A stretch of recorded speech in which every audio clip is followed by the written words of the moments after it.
Hey guys, so today I'm going to show you some rare LEGO pieces. Some are non-production parts, some are test bricks, and some are production errors. I'm going to show you all the ones that I have in my collection, as well as tell you some of the stories behind them, because the history of this sort of stuff is just so fascinating and surprisingly hard to come by. I also had some help with the information in this video, and it came directly from a beautiful human being called Bailey Fullerton. I have the link to his Flickr in the description below. Be sure to check that out, because not only is Bailey an awesome dude, and it'd be great if you could support him, he also has a gallery on his Flickr of his massive collection of pieces like this. So if you want to look at some more cool stuff, that's definitely a place to check out. Okay, let's start off with one of the coolest pieces in my collection. This is a Grangemouth brick. They can come in a variety of different marbled colours, but this is what mine looks like. They're called Grangemouth bricks because they were produced by the Borg Warner factory in Grangemouth, Scotland in the late 1970s. The story is that after the factory workers finished their shifts, they'd secretly stay late into the night and produce bricks like this by pouring multiple colours into the plastic injection moulds. And the result was something really awesome like this. Now, of course, this wasn't something they were meant to do because it may have cost them their jobs, but still, many of these bricks were made and somehow got out into the community, and they do actually fetch a hefty price as well. Also, they're some of the most beautiful LEGO pieces out there, and as a quick side note, if you do have something like this or you find one in the wild, it's worth checking on some sources. These have been found mainly in the surrounding areas of Grangemouth for obvious reasons, so if any do show up that aren't around that area, maybe just get in touch with someone else and get a second opinion before you grab one. This next brick was actually given to me by Bailey himself as a gift when I was attending Brickvention 2020, and it is a test brick. This brick is something that is collectively known as an ABCD brick. Now, they have different levels of clutch power, ranging from the weakest, which has an A on it, and the strongest, which has a D on it. The D brick will often struggle to fit onto other bricks, however the A doesn't quite stick at all. C bricks were the chosen level of clutch power, and that has been what's remained since. This kind of brick is quite a crucial test element in terms of bricks' playability. So obviously you can see that there are no LEGO logos on any of the studs here, but you can see the little D on one of the studs there. Additionally, the color of this brick is slightly off from your normal yellow, as you can see here. Not too sure why, but I thought it was just worth noting. Here's another test brick. This one has the letter F on all of its studs. Not really sure what that means, especially in relation to what we said earlier. Information on bricks like this can be really hard to come by, and it's not always public knowledge as well, unfortunately. The brick is also this strange salmon color too, and I think it looks really pretty. One thing that's worth noting as well is the shape of the studs here could give us a clue as to why this brick was produced. They're a little bit more rounded off than some of the other kind of like similar test bricks that I showed you before. So maybe it was another kind of like clutch test of sorts. But I mean, that's purely speculation. One more test brick. This one again has the letter F on all of its studs. And this one is a very sort of like milky white color. And so when we compare it to a normal white brick here, you can kind of see the difference there. Often LEGO colors can appear milky because that's what pure ABS plastic looks like. And when machines have no colorant in them, then they look like this. So we're going to see a few more examples of this exact milky white sort of style of piece later on in the video as well. Moving away from test bricks now, let's look at some pieces that have other unique colors or other sort of interesting things of note. This piece here uses the older LEGO logo on the studs, but the color of it is very close to spring yellow, a color that exists today, but not at the time this was produced, which I think is really cool, isn't it? Why is it like this? I mean, who knows? Sadly, there isn't a lot of information on this sort of stuff, so hey, if you know something, please do share in the comments below. This is a 2x4 brick with a sort of bluish trans-clear color to it. It's very different from your modern trans-clear bricks. And again, it shouldn't exist, yet here it is. Here is another yellow brick that is a slightly lighter color than your sort of normal yellow brick. But it's not light enough to be spring yellow like we saw before, so it's another strange but awesome piece. This brick here is very similar to what we saw before. It's another milky white brick.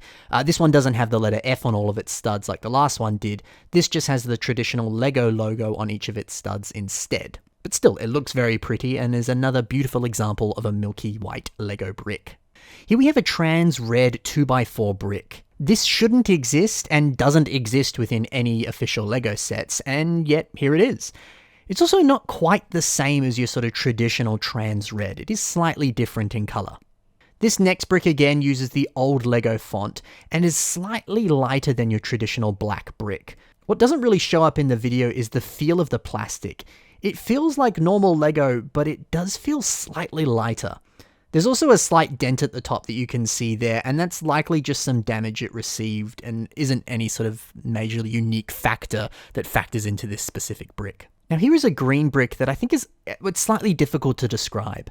The quality of it feels normal, but it has some sort of like age to it that just feels like it could be related to the production of this piece. I'm not really sure what it is, but you can see it. That's sort of like, almost like wrinkles. I don't know what to describe that as. One other interesting thing is on the back of this brick. The anti-studs on the back seem to have been kind of like filled in, and the two lines there are missing. It's certainly different from a modern Lego piece. I also noticed at the bottom of the brick here, it says "Pat Pending" on it, which of course means patent pending. This sort of "Pat Pending" engraving showed up on bricks from the 60s, and it was eventually removed from the mold kind of around the 70s and disappeared entirely by around 1976. Now this just signified a specific period in time when the patent for the Lego brick was still in the process of being approved. Now in the case of this test brick, however, it only suggests when the mold itself was made, because these molds themselves were used very differently to the standard production molds. So the same test mold could see use for decades, but in smaller batches. Now this blue brick has the old Lego logo on it, and it's similar to that green brick in the fact that it just looks a bit rough. I assume this is to do with testing, or maybe it's like a factory error or something. It's hard to say for sure. It also has the patent pending on the bottom as well. But to be fair, a lot of the bricks I showed you also have the patent pending on the bottom. So that's it for some of these rarer and older 2x4 bricks. Let's look at some other interesting and distinct parts now. Here I have a Lego dagger element. Now it's almost sort of like a trans grey colour. And of course, trans grey isn't a colour that exists. But that being said, this is kind of the same deal as the milky white pieces that we saw before.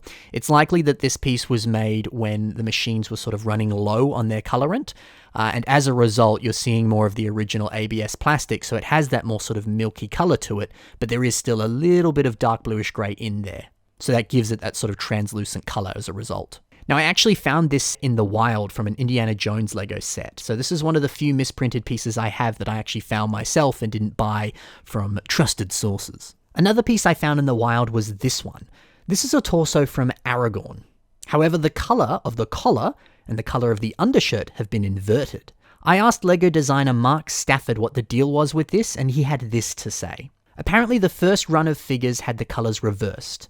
As soon as it was spotted, it was switched to the correct version, the one that matches up with the legs, but by then at least one batch had shipped. This means you have one of the first batch or two of this set that was ever produced. I have no information on how big these batches were, nor do I think I could tell you anyway. So that's what he had to say, and I think that's pretty cool, especially because I've seen maybe about 5 other examples of this in the wild that some of my friends have, and some that I've just seen from other people on Facebook and things like that. And most of them have been in Australia as well. Which I think is interesting, because I guess Australia maybe gets some of the first shipments of Lego sets, or at least specifically the first shipments of Lord of the Rings sets back in the day. So let me know if you found one of these interesting torsos, and specifically where you were in the world as well, because I think both things are pretty interesting information. I bought this trans light blue jumper off of Bricklink. It has the Lego logo on it, but for whatever reason, it's trans light blue. And now it shouldn't be this color because it's never appeared this way in any official Lego set. The stud on the top of this jumper has an incredibly strong amount of clutch power to it, and more so than a traditional jumper plate or any kind of Lego brick should. So it's possible maybe this was some kind of clutch test, or I don't know, could be a wide variety of things. What I think this could be is kind of based off the fact that often Lego will test new pieces in trans red or the color red itself, because it's a color that shows cracks really well when they're testing a brand new piece and trying to see if there's any flaws in the design or something like that.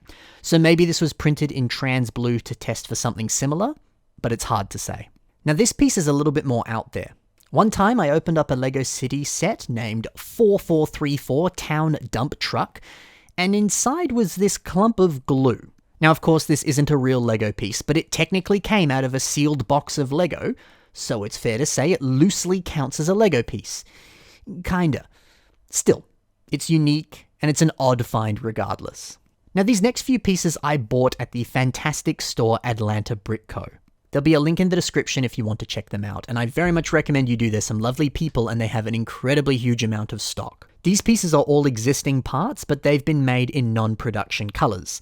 This is because LEGO master model builders, or those who are model designers for Legoland parks, have access to pieces in colors that they shouldn't exist in. So these are some of those pieces. Here we have a 10x2 brick in very light bluish grey. This color does actually exist in LEGO Mindstorm sets, but it shouldn't exist on bricks like this. I do think it's a very nice color though. I wish we did get a few more pieces like this on sort of your common bricks and plates and things. This is a trans yellow 1x6 plate, and I think it's perfect for fans of classic space, but again, this piece should not exist in this color since it never came in any sets like this. Here is a 2x8 brick in light nougat, the same color you see on some licensed LEGO figures. It's very rare for bricks to come in this color, although that said, we are seeing it a little bit more these days. So look, hey, at the time of this recording, this doesn't exist. Maybe 2 or 3 years from now it will, but at the time, it doesn't. I imagine this piece was made for some sort of store display kind of thing. You can see this sort of thing being used for models much like this Luke Skywalker model here. Even some of the trans blue bricks that make up the lightsaber there, they're similar examples of this. They don't exist, yet they're made for this specific model. Here is a 2x6 trans red plate, as well as a 2x6 trans light blue plate. Once again, these don't exist, but don't they look so cool? Certainly some of these translucent pieces, some of the highlights here, at least in my opinion. I've also got a couple 2x6 trans light orange bricks. Now these are some lovely pieces. Would love to have a whole bunch of them and make some sort of like lava with them for like a mock or something. I think that'd be pretty cool. This is a 1x4 plate and it's a little different. The plate itself is a much darker shade than your normal LEGO blue bricks. And sometimes LEGO pieces can have some slight discoloration to them these days. That is somewhat common these days, but I figured this was an extreme example of that, so it was worth noting. I also have this 1x1 plate in trans orange. At the moment, these pieces only exist in trans light orange, but here is one in trans orange. It's a subtle, but very important difference. Pretty cool. Here is a piece in green. Again, this shouldn't exist in green, yet here it is. This is specifically from the various Miniland displays at Legoland parks, and often similar parts turn up in colours like yellow, red, blue, white, green, or light old grey, tan, old brown. All of these colours were very common in Miniland displays. We've also got a 2x3 brick in trans yellow. Any trans yellow brick is always really cool to see. Now, spring green is a newer colour, so it's possible that this 2x2 plate in spring green could pop up later, but at the moment it doesn't exist, yet here it is. I also have this 2x4 brick and a 2x4 plate in light nougat, which is very nice. I also have this strange brick. It's a 2x8 brick in a color that is a little bit lighter than light nougat. You can see it compared to the sort of traditional light nougat here, and you can kind of note the difference as a result. It's pretty unique. I think it's pretty cool. I also have a bunch of cool bricks in flat silver, a color that doesn't really appear on your basic bricks, but you do often see it on, Bionicle parts and different things like that. And I think these bricks look awesome in this color. I'd love to see LEGO make this sort of thing and be a little bit more common and having it appear in sets and stuff. I think it'd be really fun to play with on your mocks and stuff. I also have a 1x4 plate and a 2x2 plate in a very light brown color. It's different from brown and reddish brown as you can see here, but I think it's a very nice color. And once again, I'd love to have this in some larger quantities and make all sorts of crazy mocks with it, but that would be a very expensive mock, that's for sure. And finally, I have a 2x2 brick in light aqua that doesn't exist yet, but it's very nice. I also have 2 of these spring green 2x3 bricks, which again don't exist yet, but may very well in the future. But both of these have a strange sort of like dark green marbled look on one of the studs there that you can see in these pictures here. Sometimes you can find bricks that have a subtle marble of another color in them like this, and often it's caused by molding machines having a little bit of leftover color from a previous batch, and that little bit of color just happens to seep into one of the bricks there. So it's possible I have a marbled misprint of a piece that doesn't exist yet. That's a 2-for-1 deal, and if that's the case, that's pretty cool. But maybe it's something else. It's a little hard to say, but that kind of looks like what it is. Let me know what you think. So that's my collection of non-production parts, test bricks, and other production error pieces. Hopefully you learnt something seeing this. Now, do you have any similar bricks or any other additional insights that I didn't include in this video? If you do, please let me know. The history of this sort of thing I find so fascinating, so I'd love to hear more and see what you have as well. I do have a few other pieces like this in my collection, so more videos of this sort of thing are very much on the way. So if you enjoyed this, more's coming. Thank you very much for watching this video. I hope you enjoyed. I'll see you in the next one.